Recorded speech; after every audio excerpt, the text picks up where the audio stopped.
Inner change is always very discomforting, okay? Yes, it will cause, I mean, all these rules, all these 22 rules will cause some complexity somewhere in terms of compliance burden, or like you said, information overload on users,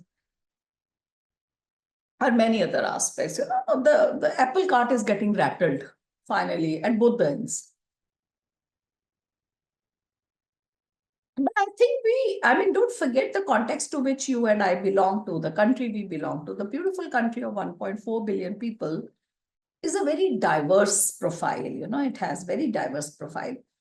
So why don't we need a bridge between a data principal and a data fiduciary?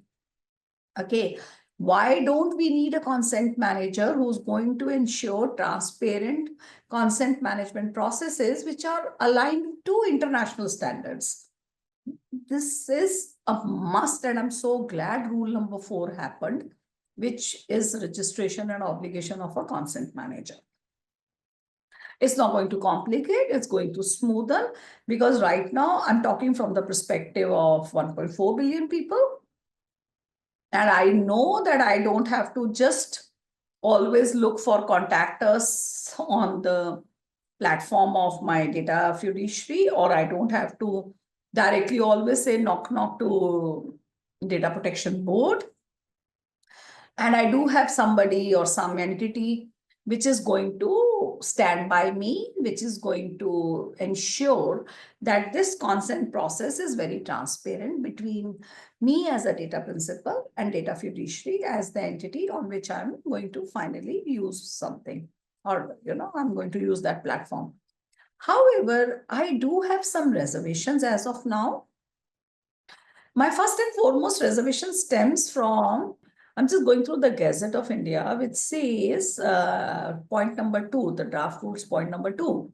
Rules 3 to 15, rules 21 and rules 22 shall come into force with effect from dash. That means they come into effect later.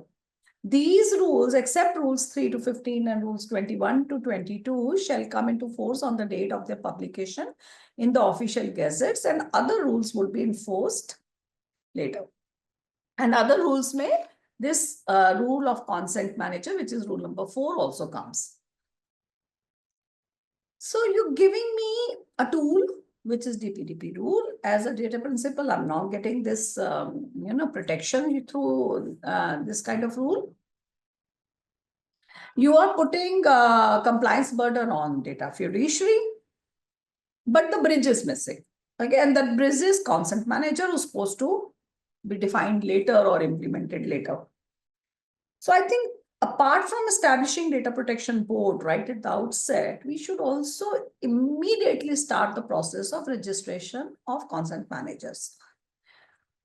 And we've already put a high entry barrier for them. And that high entry barrier, a particular amount in that schedule, is going to stop smaller entities or SMEs to participate as consent manager, which is first problem.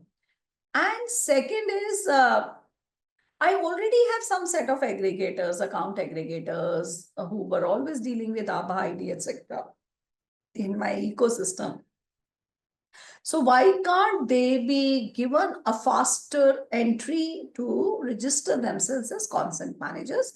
Because that will stop so much, that will propel the force of implementation of onboarding consent managers.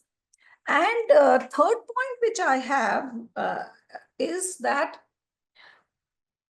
who pays to these consent managers? I mean, is it data fiduciary who would be paying for their services, or is it data principal themselves who would be paying for this? So this financial compensation should have been explicitly worded in the rules. Okay.